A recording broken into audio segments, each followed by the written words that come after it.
Salut à tous, bienvenue dans cette nouvelle vidéo. Donc aujourd'hui, on va parler principalement de roi et tour contre roi. Donc comment gagner avec une tour de plus, très important comme sujet si on veut progresser aux échecs. Et en plus, ça arrive assez souvent, hein, donc là, c'est utile et formateur. Donc je suis Louis, entraîneur d'échecs depuis très longtemps, 30 ans à peu près. J'ai l'art, j'espère, hein, j'ai travaillé ça longtemps, d'expliquer des choses qui sont complexes, qu'on arrive à comprendre. Voilà, donc c'est parti.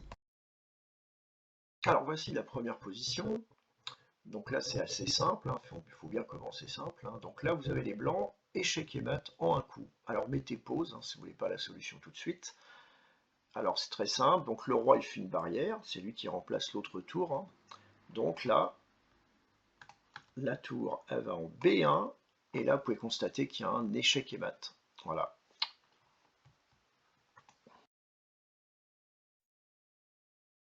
Deuxième position, donc là vous avez les blancs. Alors comment faire mat? Donc je vous laisse réfléchir un petit peu. C'est assez simple, hein. Qui peut attaquer le roi? Bah, il n'y a qu'une pièce. Donc mettez pause, hein, toujours pareil, hein, je ne vais pas le redire, je pense que je risque d'oublier la prochaine fois. Donc la solution est simple.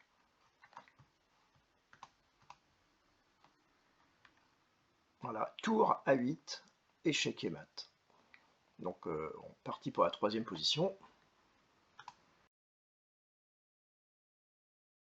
Les blancs font mat en un coup. Alors je vous laisse réfléchir un petit peu. Et la solution, tour H8, échec et mat. Vous noterez que c'est le fou qui l'empêche de sauver. Ça arrive.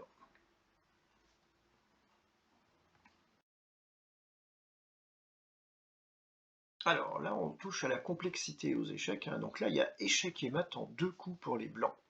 Donc prenez votre temps pour essayer de trouver, ça va vraiment vous former. Donc c'est une position fondamentale, hein, pour réussir à rabattre avec roi et tour contre roi. On pourrait y arriver sans cette position, mais en la connaissant, on progresse aux échecs et en plus ça va nous faire gagner beaucoup de temps. Donc vous avez les blancs, cherchez un coup blanc, voilà, dans l'imagination, et demandez-vous ce que vont jouer les noirs. Ça c'est vraiment très formateur. Jusqu'à ce que vous trouviez, hein, mettez pause pour ne pas voir la solution. Si vous ne trouvez pas, c'est pas grave, vous aurez progressé aux échecs. Donc la solution, donc tour C8, alors n'importe quelle tour, enfin la tour elle aurait pu aller sur n'importe quelle ligne case de la colonne C, à part C2 et C1 qui vous se feraient manger, et le roi est obligé de jouer. Il n'y a pas d'autre case, ça s'appelle un zhongjiang, hein, donc 11 pouces. Il est obligé d'aller à un endroit, donc ça apparaît souvent quand on a plus de matériel, hein. C'est-à-dire on joue un coup qui attaque pas, et il est obligé de jouer le coup qu'il veut pas jouer. Et là, bien sûr, tour C1, échec et mat.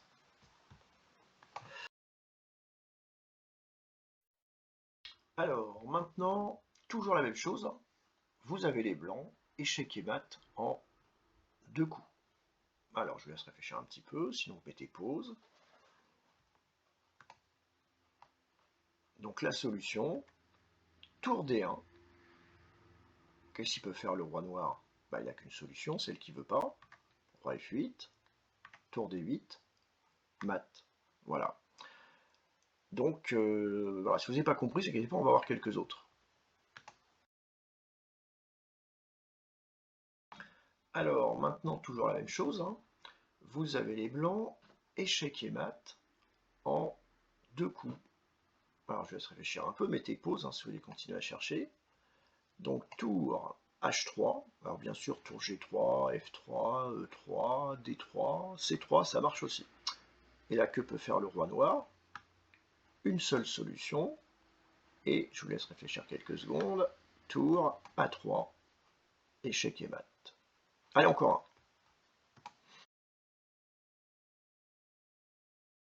Alors, là, maintenant, on va voir l'utilité de cette position de mat en 2, hein. Donc là, on a les blancs, et notre adversaire, il n'a pas encore mis son roi sur le bord. Donc ça, c'est pas normal, hein. Je veux dire, il va falloir lui expliquer comment faire.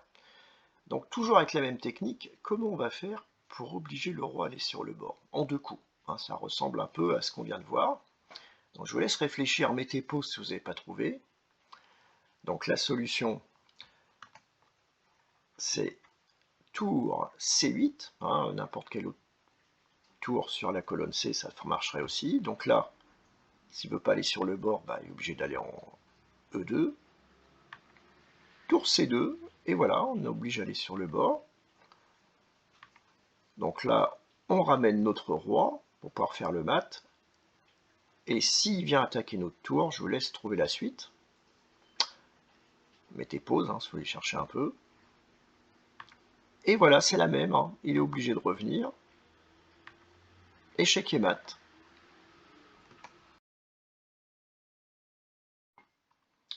Alors maintenant, la position la plus longue, hein, c'est-à-dire le roi est au centre et nos pièces sont sur le bord. Comment gagner? Alors technique, avec presque ce que vous venez d'apprendre, vous allez voir, c'est pas très compliqué. Hein, si vous entraînez un petit peu, vous allez voir, c'est trop simple. Donc, que faire? Alors je vous laisse réfléchir quelques secondes. Si on mettait pause, hein. Voilà, donc la meilleure solution, c'est tour A5 ou tour D8. Tour D8, c'était très bien. C'est la même idée, hein. On a pris la moitié de l'échiquier, c'est-à-dire qu'on a pris la rangée, la cinquième rangée, que le roi ne pourra pas franchir. Donc là, on est opposé à aucun bord, hein. Ça pourrait être le bord du bas, du haut, de droite, de gauche, c'est pas un problème. Donc là, le roi, il va essayer de rester au centre, parce que plus il va vers le bord, bah, plus vite son problème sera réglé. Voilà, donc maintenant, que faire? Voilà, donc là, vous vous doutez bien que la tour toute seule, ça n'a pas obligé le roi, donc on est obligé de faire intervenir notre roi. Roi G7, donc il va essayer de rester au centre, le roi se rapproche. Alors là, on pourrait faire tour E5, mais ça marcherait. Roi E6. Alors roi F5 marchait aussi, hein, toujours dans la même idée. On restreint l'espace du roi. Voilà. Donc bien sûr, si le roi était venu en E4, on aurait fait tour A4. On aurait fait une rangée comme le matin. Donc là, quel est le meilleur? Je vous laisse réfléchir. Voilà, tour D5. Et là, regardez, il reste un tout petit rectangle, hein, alors les 4 points, c'est A1, C1, C4, A4. Ça, c'est un tout petit rectangle qui reste pour le roi. Donc on s'approche du bord. Mais il y a encore un peu de travail. Donc là, que faire? Bah, la tour, elle ne peut plus prendre de mur, donc le roi revient. Là, on ne peut toujours pas prendre de mur, donc le roi se rapproche. Alors, quel est le meilleur? Donc bien sûr, hein, pas tour C5 par exemple, puisque le roi s'échapperait. Ça, c'est les erreurs de débutants. Donc, ouais, ça c'est vraiment le meilleur. Roi B5, regardez bien cette position, ça ressemble au mat en 2, hein, c'est-à-dire qu'il va être obligé de bouger. Roi C5 était bien, mais c'était un peu plus long. Voilà, s'il veut rester sur la troisième rangée, ben, il est un peu obligé. Tour D3, obligé de descendre. Alors quel est le meilleur? Oui, roi C4, on protège la tour. Alors il y a plusieurs solutions. Alors cette solution est bonne, mais tour D2 était très bon aussi, hein, puisqu'on est obligé le roi d'aller sur le bord. Alors maintenant,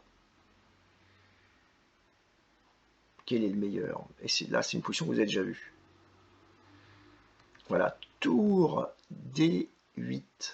Regardez bien, ça ressemble à la position du mat en 2, qu'on a vu plein de fois. Échec.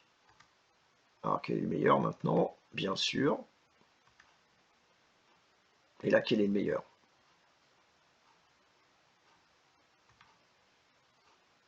Bien sûr, roi B3. Et on n'a pas peur de roi C1. Pourquoi? Je vous laisse deviner. Alors, mettez pause, hein, si vous n'avez pas trouvé, puisque... Voilà, très bien. Tour D8, obligé. Échec et mat. Voilà.